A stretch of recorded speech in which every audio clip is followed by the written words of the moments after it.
En los últimos años ha habido una proliferación de los especialistas en todas las ligas. Hemos descubierto en los últimos años a gente que sabe de todas las ligas del mundo, pero también a muchas personas que, intentando seguir el ejemplo de Maldini y Axel Torres, se han dedicado a especializarse en una liga concreta. Hoy vamos a hablar con Miguel Quintana de qué supone ser un especialista en una determinada competición. ¡Arrancamos!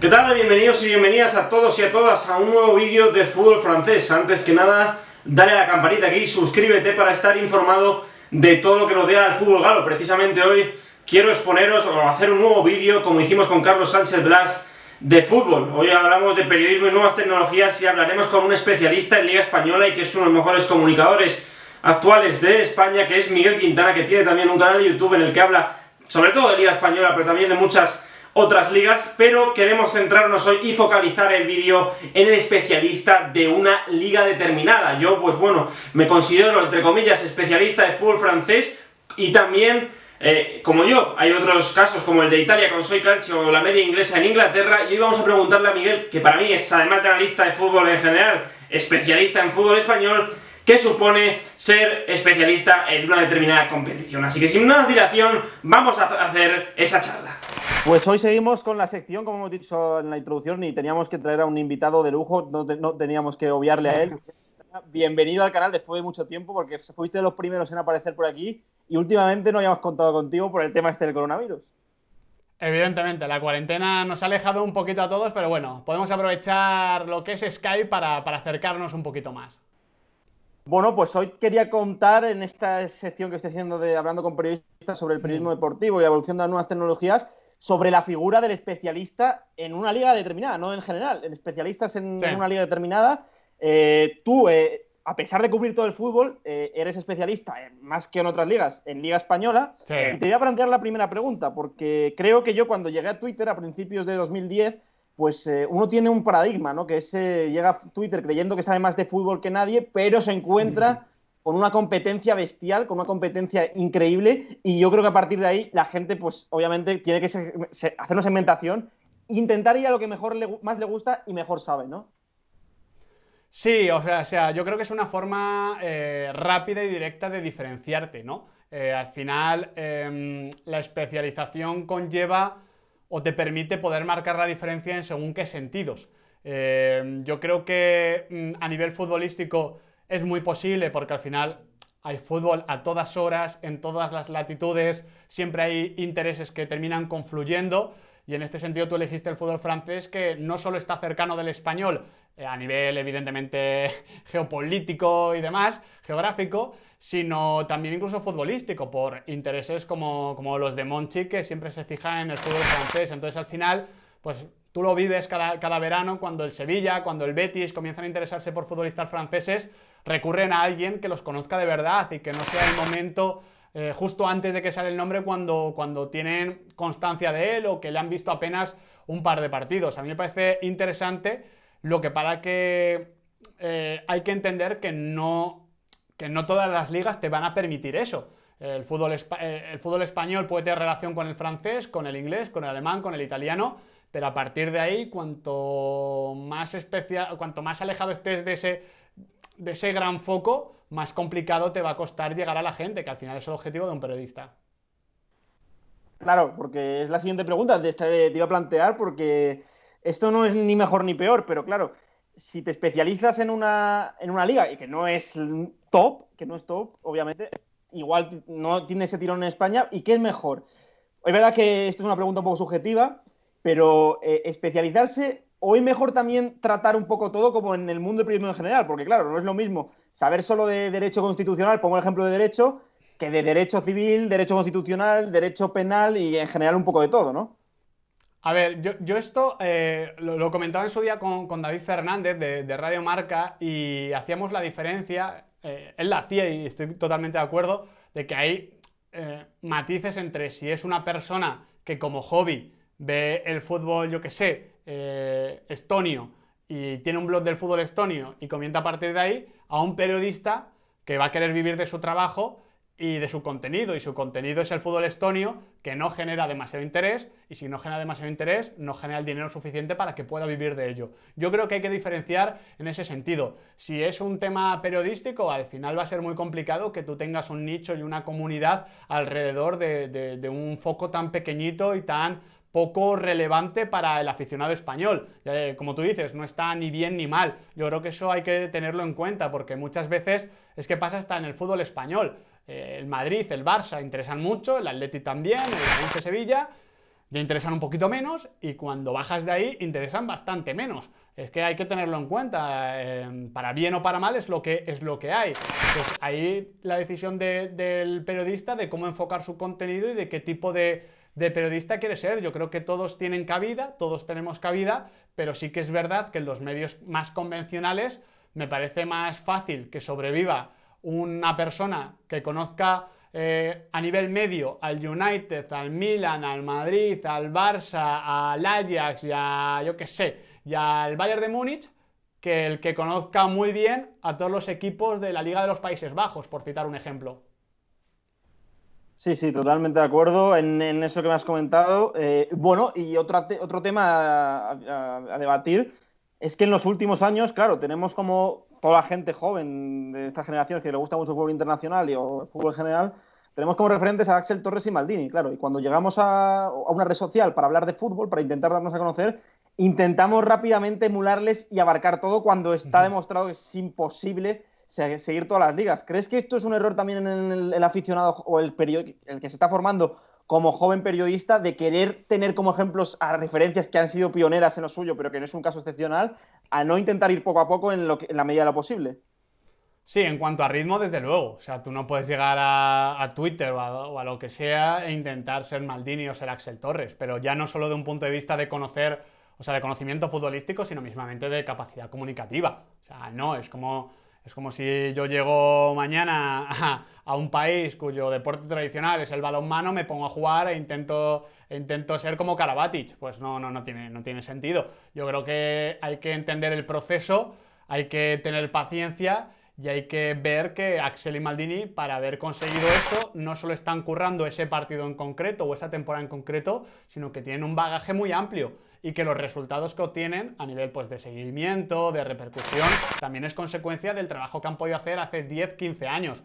Dicho esto, evidentemente tener referentes o tener ejemplos, modelos de los que aprender, a los que seguir, a mí me parece muy positivo. O sea, creo que ellos te pueden enseñar parte del proceso que tienes que llevar tú a cabo, pero eso sí, luego lo tienes que descubrir tú y te vas a equivocar mucho por el camino. Y esos errores son los que te terminan haciendo aprender y los que te terminan también, o lo que terminan también separando el grano de la paja, en el sentido de que si después de un año abandonas esto, es que a lo mejor no estabas tan preparado ni querías tanto ser periodista deportivo.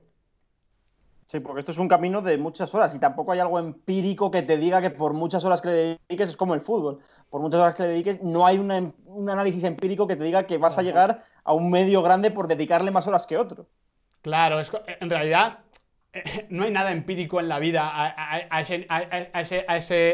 estos niveles, ¿no? Es muy complicado, es verdad, porque que si echas 10.000 horas, la famosa ley de las 10.000 horas o 100.000 horas, ya ni me acuerdo, pues vas a ser mejor. O sea, es algo obvio, pero también tienes que hacer que ese tiempo sea de calidad y que ese tiempo tenga sentido y que aprendas de los errores y que sepas que en este caso en nuestro sector las cosas no van bien, y también desligar el hecho de que a lo mejor no conseguir trabajo o no conseguir, vamos a darle comillas, triunfar, no es culpa tuya, sino simplemente de que el sector no está bien. Creo que responsabilidad de cada uno es crecer como profesional y ser capaz de generarse las oportunidades de éxito para luego poder aprovecharlas. Es decir, tú con tu trabajo mejoras y te generas las oportunidades. Y cuando llega una oportunidad, si has mejorado lo suficiente, la aprovechas. Creo que ese es un tema de momentums.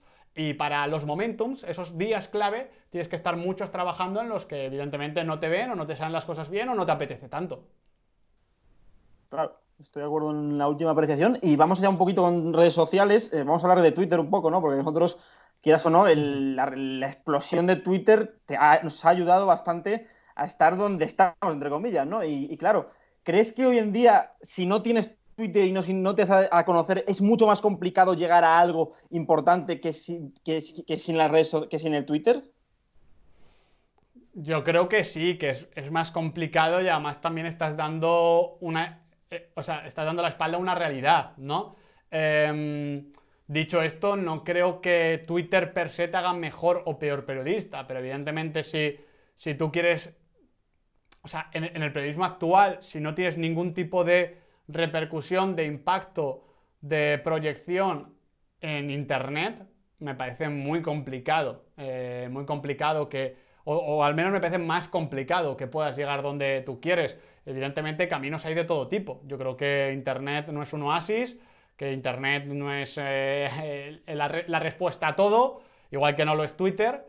Pero bueno, yo en mi caso particular, y creo que tú también, hemos aprendido mucho de cómo manejarnos en Twitter, de cómo comunicar, de cómo llegar a la gente, de cómo mejorar con sus comentarios, pero también saber darles el valor que tienen de verdad y no no caer en el tema pues, de las críticas, de los hates, de todo eso.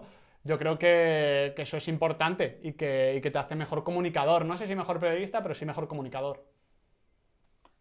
¿Tú crees que sin Twitter, bueno, habría sido muy distinta la vida para ti igual, pero sin Twitter crees que no habrías llegado a lo que estás ahora o habría sido otro camino? Las horas que hubiese echado en Twitter las hubiese dedicado en otra cosa. Al final es como el dinero. O sea, la gente, el tiempo no desaparece, simplemente transforma su uso. Cuando hay una crisis económica, el dinero no se quema, el dinero pasa a otras manos. Eso es lo importante. Lo que hay que saber es seguir el rastro del dinero, igual que aquí seguir el rastro del tiempo. Si la gente no estuviese en redes sociales porque no existiese Twitter, Facebook y lo que fuese, estaría escuchando la radio. Claro, estaría escuchando la radio, estaría haciendo otra cosa, pero tendría la misma necesidad, prácticamente. Entonces, creo que la obligación del periodista y del comunicador es estar preparado para poder transmitir su mensaje y comunicar y hacer periodismo donde la gente quiera estar. Ayer era el periódico, bueno, ayer era la tele, antes de ayer era el periódico y la radio, hoy es internet también, mañana qué sabemos qué será, pero al final una persona que ahora mismo no esté capacitada para ser multidisciplinar o estar en una redacción y hacer diferentes cosas, me parece que lo va a tener más complicado porque se lo van a enseñar a capones, evidentemente. Sí, bueno, pero también Twitter es una gran herramienta, pero te voy a poner un ejemplo de YouTube para cosas buenas y para cosas malas, ¿no? Por ejemplo, Sí. el tema de YouTube en los últimos años se ha globalizado mucho, ¿no? Sobre todo para la gente que comunica, ¿no? Que nos gusta, bueno, mucha gente se ha creado su canal de YouTube para tener un centro donde tener más libertad, ¿no? Para poder explicar con más detalle el tema del fútbol, pero hay una tendencia equivocada, que tú el otro día lo dijiste bien en Twitter, que te leí, que la gente se cree que si tienes un canal de YouTube tienes más posibilidades de llegar a un medio. Y en realidad eso es mentira. YouTube hay que tomárselo primero como un espacio personal, como un espacio nuevo para comunicar, pero ni mucho menos tampoco, como decíamos con Twitter, te asegura el éxito o estar más cerca de los más grandes, entre comillas, de este mundillo, ¿no? Claro que no, o sea, al final es un escaparate, creo que ayuda, pero no garantiza nada, por supuesto que no. Pero sí que te permite cosas, también porque hay grados, o sea, yo estoy en YouTube, no me quejo, creo que me va bien, pero llego a mucha menos gente y tengo mucha menos repercusión que otra. Entonces, al final también va por eso, por niveles, no es que llegues, yo qué sé, llegas a YouTube y si llegas a 100.000 suscriptores la vida te soluciona, evidentemente no. Pero es que no hay nada que te garantice. Yo creo que lo único que te puede garantizar mínimamente algo es que tú mejores profesionalmente. Yo en parte me metí en YouTube porque creía que lo peor que hacía era comunicar mediante vídeo. Sigo opinando lo mismo, lo digo siempre, pero es que es verdad. Creo que tengo mucho que mejorar y creo que la forma de mejorar es hacer vídeos. Entonces, si el día de mañana me llega una oportunidad en un tema audiovisual, espero que este tiempo trabajando en YouTube me haya preparado para ello. Entonces, yo creo que ese es el enfoque que le tenemos que dar a las cosas, que saber cómo crear un contenido que te permita vivir de ello, el lado empresarial, que eso es importante si estás fuera de un gran medio, y por otro lado, que ese contenido te haga también mejor profesional para prepararte para el futuro, o incluso no ya para el futuro, sino para el medio plazo. Sí, Es verdad, totalmente. Una gran charla la que estamos teniendo, Miguel. Ya quedan 2 preguntas, ya te dejo en paz. También un tema interesante es el de Twitter, porque claro, a través de YouTube, mucha gente no solo sabe en Twitter de política, sino que de fútbol también. Por ejemplo, tenemos el ejemplo de analizar. Hay mucha gente que se pone a analizar a muchos jugadores en general, no digo los grandes periodistas, sino mucha gente en general, tiende a comparar el análisis que ve de un vídeo de YouTube con el realmente verdadero. Yo también pongo el ejemplo de que hay que matizar mucho esto, porque me preguntan mucho por redes sociales que qué hago para ver a un jugador cómo sé tantas cosas de él. Pues obviamente bien, siguiendo mucho la liga, pero no es lo mismo analizar a un futbolista en YouTube a través de 4 vídeos que te puede ser Maradona que en el análisis real, ¿no? Porque cada mundo es un fútbol y la gente también está tendiendo a equivocarse con respecto a esto porque cree que verse 3 vídeos o 4 de 1 hora de un jugador ya sabe de X futbolista, ¿no? Claro, por supuesto, pero bueno, es un poco como todo. Es decir, todos somos entrenadores, ahora todos somos periodistas. No sé, yo lo digo siempre, que no tenemos que tener opinión de todo. Y creo que eso es importante. Como periodista, pero también como ciudadano. Yo creo que para hacer un análisis pertinente y mínimamente profundo, tienes que conocer al futbolista de partidos, de haberle visto en diferentes situaciones, no solo sus intervenciones, sino saber cuándo se hace esas intervenciones, en qué momentos, qué problemas le plantea al rival, qué necesidades le requiere su propio equipo. Y luego, si no llegas a tener esa capacidad de ver todos esos partidos, rodearte bien de personas. Yo es lo que intento hacer. Yo puedo conocer pues a Camavinga, le habré visto de seguido mínimo 10-12 partidos, mínimo, pero no le he visto 50 como tú.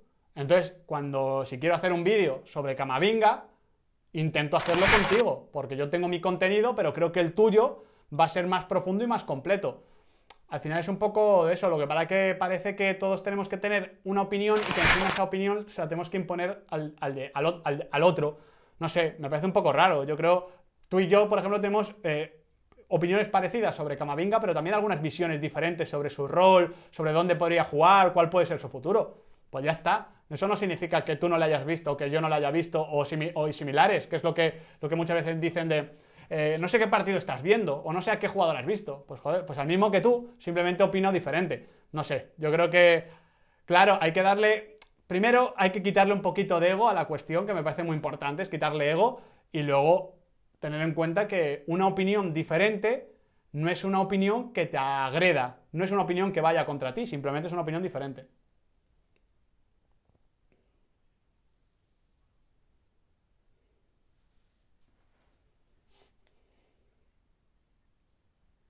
Claro,